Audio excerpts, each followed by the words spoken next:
भूत पर बहुत कम लोग यकीन रखते हैं, पर एक आदमी ने भूत की ऐसी कहानी सुनाई और दिखाई जिसे सुनकर और देखकर वहां पर मौजूद हर एक आदमी डर गया। उस आदमी का मानना है कि ये भूत 2019 से उसका पीछा कर रहा है। उसे बार बार अपना घर बदलना पड़ता है। उसने कई लोगों से मदद मांगी, पर अब तक इसका समाधान कोई भी नहीं कर पाया है। दोस्तों, पूरी कहानी मैं सुनाऊंगी, पर उससे पहले मेरे इस चैनल को लाइक और सब्सक्राइब ज़रूर कर दीजिएगा। ऐसी कहानियां मैं रोज लेकर आती हूँ। ये आदमी अमेरिका के टेक्सास राज्य का रहने वाला है। इसका नाम है निक समर्स। उम्र है 36 साल। निक समर्स ने अपने घर में लगी सीसीटीवी कैमरा की फुटेज भी सोशल मीडिया पर शेयर की है, जिसमें उस साय की अनदेखी गतिविधियों को देखा जा सकता है। वीडियो में देखा जा सकता है कि कैसे घर में रखा हुआ सामान एक जगह से दूसरी जगह पर पहुंच रहा है और घर के पंखे अपने आप ही चल जाते हैं। निक समर्स की पत्नी इन अनदेखी गतिविधियों से काफ़ी डरी हुई है। जो सामान जहाँ पर रखा होता है वहाँ ढूंढने के बाद भी नहीं मिलता, और कुछ समय बाद वो उसी जगह पर जहाँ पहले रखा हुआ था वहाँ मिल जाता है। निक बताते हैं कि वो भूत हफ्ते में 2 बार उनका नाम पुकारता है, वो भी उन्हीं की आवाज़ में, जिसे घर के सभी लोग सुनते हैं।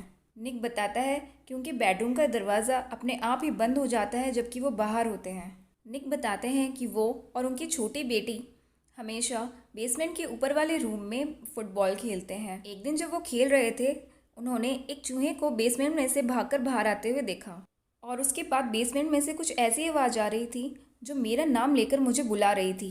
और जब मैं बेसमेंट के अंदर गया तो वहाँ की लाइट एकदम से बंद हो जाती है, और फिर जब मैं ऊपर जाने लगता हूँ सीढ़ियों से, तब पीछे से कोई मेरे कंधे पर हाथ रखता है और मुझे कहता है कि मुझे भी साथ लेकर चलो।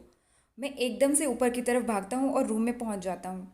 और एक बार मैं रात को 8 बजे अपने घर की छत पर वॉक कर रहा था। तभी 5 मिनट बाद छत के दूसरे भाग से कुछ खड़खड़ाने की आवाज़ आई, और मैं उस तरफ देखने के लिए गया कि ये आवाज़ किस चीज़ की है, क्योंकि उस समय उस छत पर मेरे सिवा और कोई नहीं था। और उसी दौरान मेरी नज़र चैनल की डिश पर पड़ी, जो छत के दूसरे भाग में थी। पहले मैंने सोचा कि हो सकता है कोई चूहा होगा, इसलिए मैंने उस पर ज़्यादा ध्यान नहीं दिया। दोबारा से वही खड़खड़ाने की आवाज़ आई, तो मैंने दोबारा जाकर देखा तो डिश जहाँ पहले थी वहाँ से कम 5 फीट की चली गई थी। मेरी समझ में कुछ नहीं आ रहा था, इसलिए मैं डिश को वहीं पर देखता रहा कि मेरे नज़रों के सामने ये हिलती है या नहीं। और जब मैं उसे देखता रहा तो एकदम से वो डिश 2 फीट ऊपर उछलकर नीचे गिर गई और वो अपनी जगह पर हिलने लगी, जिसे देखकर मेरे तो होश ही उड़ गए। फिर मैं वहाँ से चला गया। फिर रात में जब हम लोग सो रहे थे तो मुझे छत पर किसी के घूमने की आवाज़ आई, तो मैं और मेरी बीवी ऊपर जाकर देखने गए कि ये किसकी आवाज़ है। तो हमने देखा कि वहाँ से चैनल की डिश गायब है, वो वहाँ पर नहीं थी। और जब हम अगले दिन सुबह उठकर ऊपर छत पर गए तो हमने देखा कि वो अपनी जगह पर लगी हुई है। निक समर्स लोगों से मदद मांग रहे हैं, लेकिन इसका समाधान कोई भी नहीं कर पा रहा। आपको मेरी ये कहानी कैसी लगी, ये प्लीज़ मुझे कमेंट करके बताइए, और मेरे इस चैनल को सब्सक्राइब करना ना भूलें। और वीडियो अच्छी लगी तो प्लीज़ प्लीज़ इसे लाइक ज़रूर करिएगा। गुड़गांव के सैफरन बीपीओ सेंटर पर एक लड़की काम किया करती थी। महीनों तक उसने काम किया, महीनों तक हज़ारों फ़ोन कॉल्स उसने उठाए। लेकिन कुछ महीनों बाद एक सच्चाई उस लड़की के सामने आती है, जिसे सुनकर एक दोस्त को दिल का दौरा पड़ जाता है, और 2 दिन दोस्त ऐसे होते हैं जिनकी दिमागी हालत ख़राब हो जाती है। ये जो कहानी मैं आपको सुनाने जा रही हूँ, ये कोई काल्पनिक कहानी नहीं, एक सच्ची घटना है, जिस घटना के बारे में गुड़गांव के सभी लोगों को पता है और वो इस जानकारी से वाकिफ़ हैं। गुड़गांव राजधानी दिल्ली से सटा हुआ एक इलाका है। 80 के दशक में यहाँ पर कुछ भी नहीं था। रात के समय में तो ये इलाका एकदम सुनसान हो जाया करता था। गुड़गांव राजधानी के समीप था, तो इसीलिए यहाँ पे डेवलपमेंट बड़ी तेज़ी से हुआ। क्योंकि राजधानी के आसपास के सभी इलाके बड़ी तेज़ी से डेवलप हो रहे थे, तो ये मौका गुड़गांव को भी दिया गया। यहाँ के लोगों की तो किस्मत ही चमक गई, उनकी ज़मीनें बड़े ऊंचे ऊंचे दामों में बिकी। गुड़गांव के लोगों की तो काया ही पलट हो गई। जिन लोगों के पास पुश्तैनी ज़मीनें थी, उनके दाम सोने के भाव के हो गए। पर जब 80 के दशक में गुरुग्राम को बसाने का काम शुरू हुआ तो कई अनहोनी घटनाएं घटी। वहाँ खुदाई के समय गड़े हुए बहुत ही पुराने पुराने कंकाल मिले। और शुरुआत के समय में जो कुछ लोग ही रहने वहाँ गए थे, 4-5 घर होते थे दूर दूर, तो उन लोगों को रात में बड़ी अजीब अजीब सी डरावनी आवाज़ें सुनाई देती थी। और एक बार तो एक फैमिली ने बनारस से एक बाबा को बुलाया और उनसे बताया कि यहाँ पर रात को बड़ी अजीब अजीब आवाज़ें आती हैं। और बाबा भी वहाँ आकर रुके और उन्होंने कहा कि मैं यहाँ रुककर एक बार देखूँगा जो भी भूत प्रेत साया जो भी है और उसका इलाज करूँगा। पर एक दिन बाबा की तबीयत बिगड़ गई और वो वहाँ से चीखते चिल्लाते ये कहकर भागे, यहाँ पर एक महिला का साया है, तुम्हारी शादीशुदा ज़िंदगी को वो बर्बाद कर देगी। और वो ये कहकर बदहवास वहाँ से भाग गए। धीरे धीरे लोग वहाँ पर आकर रहने लगे, पर ये कहानियाँ भी धीरे धीरे पनपने लगी कि यहाँ कुछ तो गड़बड़ है। और ये सारी चीज़ें चलती रहीं और गुड़गांव की आबादी बढ़ती रही। जब यहाँ पर इन कहानियों की बाढ़ आने लगी तो बाहर से रिसर्च टीम भी आई यहाँ रिसर्च करने की ऐसा क्या है यहाँ पर जो यहाँ पर ऐसी घटनाएं घटित होती। रिसर्च टीम ने पता लगाया कि जब मुगलों का शासन था तो उस समय चंबल जैसे इलाकों में चोर और डकैत रहा करते थे और वो आते जाते राहगीरों और व्यापारियों को लूटा करते थे और फिर उन्हें मार दिया करते थे और उन्हें मारने के बाद दफना दिया जाता था। इसलिए जब गुड़गांव बसना शुरू हुआ तो खुदाई के समय वहाँ पर बहुत ही कंकाल मिले। खैर, अब गुड़गांव गुरुग्राम हो गया और कोई भी ऐसी मल्टीनेशनल कंपनी नहीं जिसका दफ्तर यहाँ ना हो। और अब तो गुरुग्राम में एक से बढ़कर एक घर बने हुए हैं। यहाँ की ज़मीन की कीमत अब तो दिल्ली से भी ज़्यादा है। कई मल्टीनेशनल कंपनियों के दफ्तर यहाँ बने और ऐसे ही एक बीपीओ का दफ्तर भी बना। गुरुग्राम में एक जगह है उद्योग विहार, यहीं पर एक सेफ्रॉन नाम का बीपीओ सेंटर खुला। वहाँ पर कई एम्प्लॉयज़ काम किया करते थे और कुछ एम्प्लॉयज़ ऐसे भी थे जो बाहर के थे। तो जो लोग वहाँ नौकरी कर रहे थे और बाहर से आए थे वो लोग भी आसपास ही कंपनी के किराए के मकान में रहा करते थे। ये बात है साल 2005 की। इसी कंपनी में एक लड़की नौकरी किया करती थी। उसका नाम था रोज़।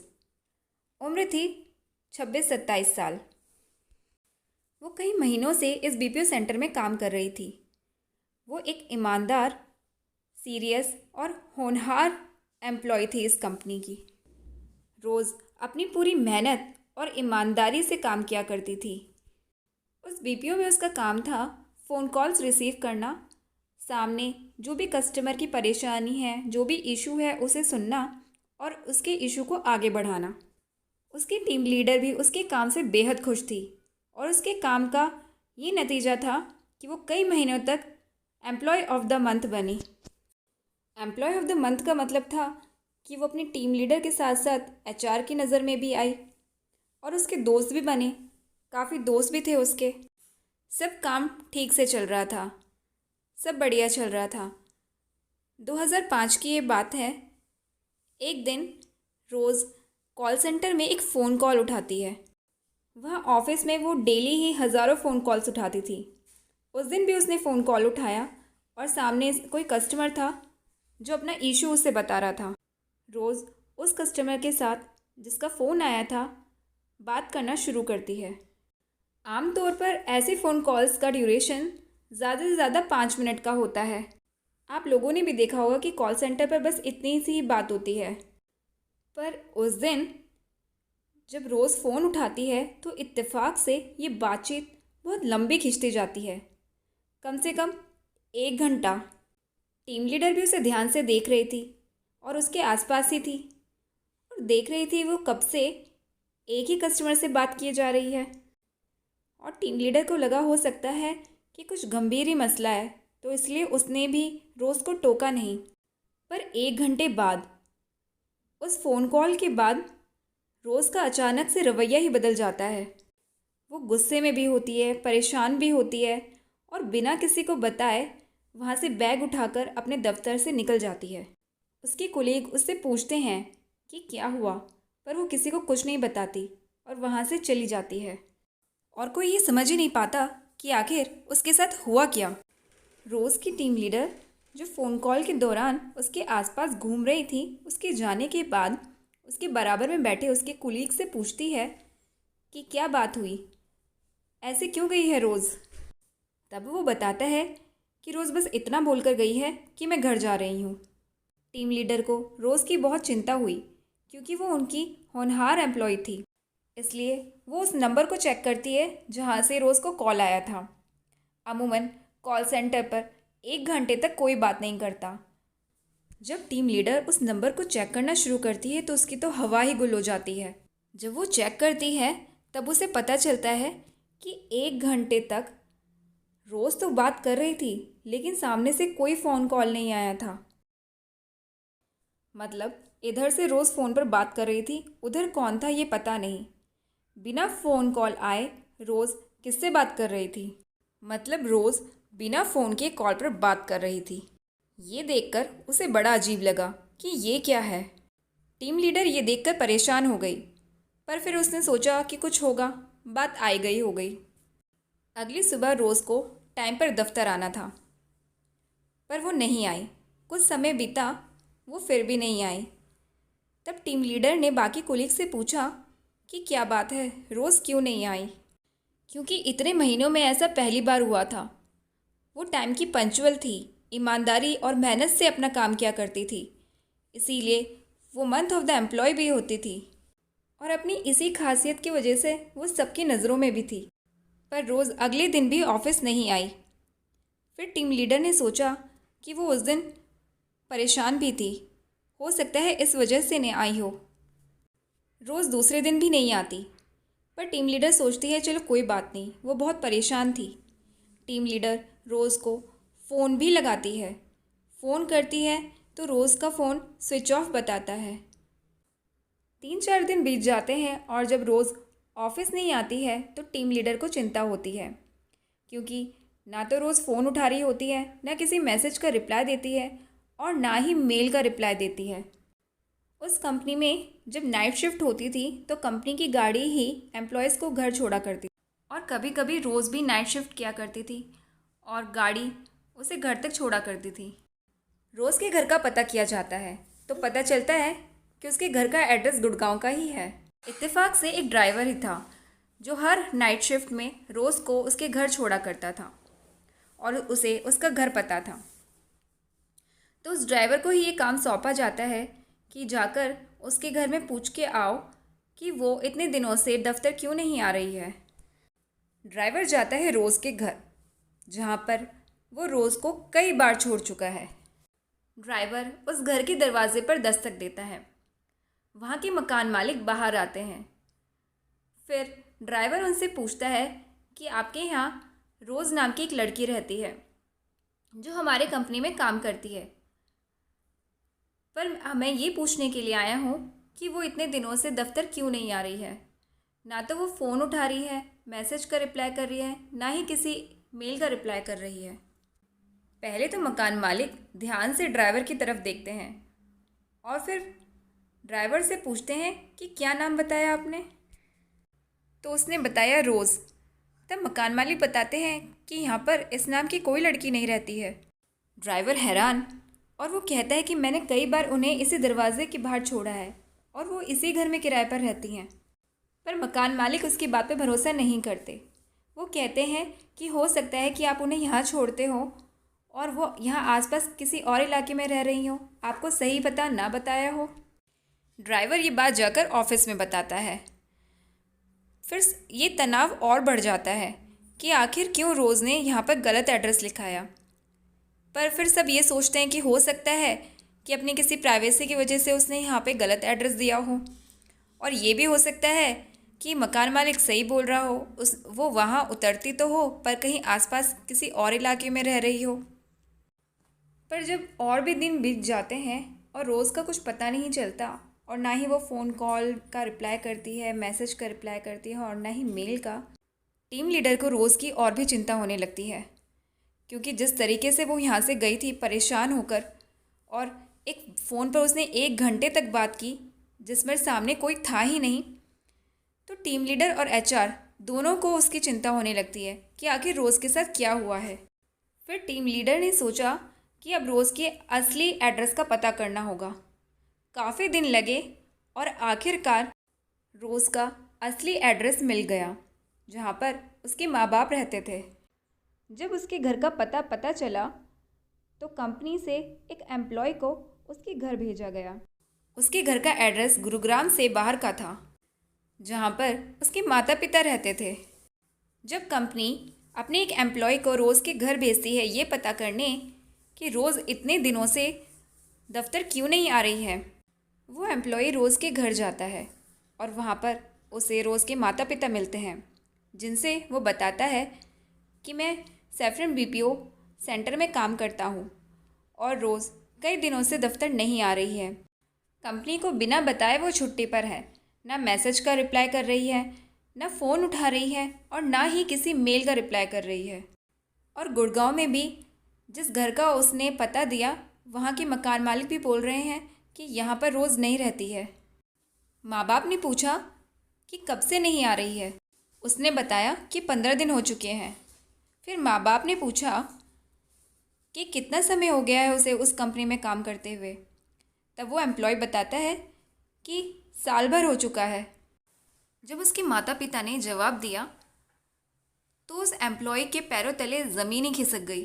तब माँ बाप ने कहा कि आपको कोई गलत फहमी हुई होगी, क्योंकि रोज़ की मौत को तो 8 साल हो चुके हैं। ये सुनकर पहले तो एम्प्लॉय को ये लगा कि ये क्या गलत फहमी है, हो सकता है कि हम गलत घर में आ गया हूँ।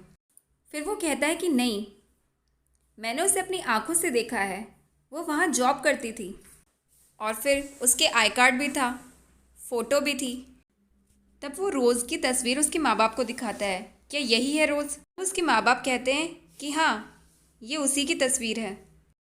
तब उसके माँ बाप भी घर में लगी हुई रोज़ की तस्वीरें उस एम्प्लॉय को दिखाते हैं और जब वो दोनों को मैच करते हैं तो दोनों वही लड़की निकलती है। जब तस्वीरें मेल खा जाती हैं तो उसके माँ बाप कहते हैं कि ये सब चीज़ें बिल्कुल सही है, लेकिन ये बात गलत है कि अब तक रोज़ आपके दफ्तर में काम कर रही थी, क्योंकि ऐसा होना मुमकिन ही नहीं है, क्योंकि 8 साल पहले ही उसकी मौत हो चुकी है। वो अब इस दुनिया में नहीं है, फिर आपके दफ्तर में कैसे काम करने आ सकती है? अब एम्प्लॉय को रोज़ के माता पिता की बातों पर भरोसा हो गया था, पर अब आप समझ ही सकते हैं कि उसकी क्या हालत हुई होगी। ये सब सुनकर उसके तो पसीने ही छूट चुके थे। आप तो समझ ही गए होंगे कि उस बेचारे की क्या हालत हुई होगी जब उसने ये सुना होगा कि जिससे के साथ वो अब तक काम कर रहा था, बात करता था और उसे अच्छे से जानता था, वो 8 साल पहले ही मर चुकी है। वो बदहवास वहाँ से गुरुग्राम लौटता है और ऑफिस में फ़ोन करता है। कोई उसकी बात मानने को तैयार ही नहीं होता। तब उस कंपनी के लोग, सीनियर एचआर के लोग उसके माँ बाप से संपर्क करते हैं। तब जाकर पूरी कहानी सामने आती है कि वाकई जो उसके माँ बाप बोल रहे हैं वो एकदम सच है, कि जो रोज़ नाम की लड़की इतने दिनों से दफ्तर आ रही थी, उसकी मौत को 8 साल हो चुके हैं। और ये बात पूरे दफ्तर में आग की तरह फैल जाती है। ये बात सुनकर जो रोज़ की सबसे करीबी दोस्त थी उसे दिल का दौरा पड़ जाता है, और जो 2-3 उसके आसपास कुछ लोग थे जिनके साथ वो ज़्यादा उठती बैठती थी, उन लोगों की दिमागी हालत ख़राब हो जाती है। जब कंपनी को ये बात लगती है कि अगर ये बात जितनी फैलेगी कंपनी को बंद करने की नौबत आ जाएगी, इसलिए वो इस बात को बाहर फैलने से रोकती है। फिर बाद में ये बात सामने आती है कि ये बीपीओ जिस ज़मीन पर बनी थी वहाँ पर पहले एक कब्रिस्तान हुआ करता था, और जब इस बीपीओ को बनाने की खुदाई हो रही थी तो बहुत सारे कंकाल भी निकले थे। जब ये बात फैली तो सब एम्प्लॉय ने अपने अपने किस्से सुनाने शुरू किए, और एक बार बेसमेंट में जब वॉचमैन बैठा हुआ था चेयर पर और अपने सामने एक चेयर रखकर उस पर उसने पैर रखे हुए थे, 2 बार उसे लगा कि उसका पैर किसी ने उसकी चेयर से हटाया है। उसे लगा ये उसका वहम है, पर तीसरी बार किसी ने उसके पैर उठाकर उसे ज़मीन पर ही गिरा दिया। फिर वो बदहवास वहाँ से भागा, और भागकर जब उसने लोगों को बताया तो सबने कहा कि या तो तुम नींद में थे, या तो तुम झूठ बोल रहे हो, या तुम्हें वहम हुआ है, और या तो तुमने पी रखी है। उसकी बात किसी ने नहीं मानी, और कई बार ऐसी घटना भी हुई कि लिफ्ट अपने आप खुल रही है, बंद हो रही है, और किसी ने बटन नहीं दबाया। एक बार वॉशरूम में किसी महिला की चीखने की आवाज़ आई। एक एम्प्लॉय ने इंटरव्यू में बताया कि जब वो वॉशरूम से बाहर निकला तो पास में ही लेडीज़ वॉशरूम था। वहाँ से उसकी कुलीग बदहवास बाहर चीखती हुई निकली। उसने कहा मुझसे कि तुमने किसी के चीखने की आवाज़ सुनी? तो मैंने कहा मुझे लगा तुम ही चीखी। उसने कहा नहीं, मैंने नहीं चीखा। ऐसी कई कहानियाँ वहाँ पे घट रही थी, लेकिन जब रोज़ की कहानी सामने आई तो लोग पैनिक हो गए। उद्योग विहार की ये घटना वहाँ पर रहने वाले सभी आसपास के लोगों के कानों तक पहुँची है।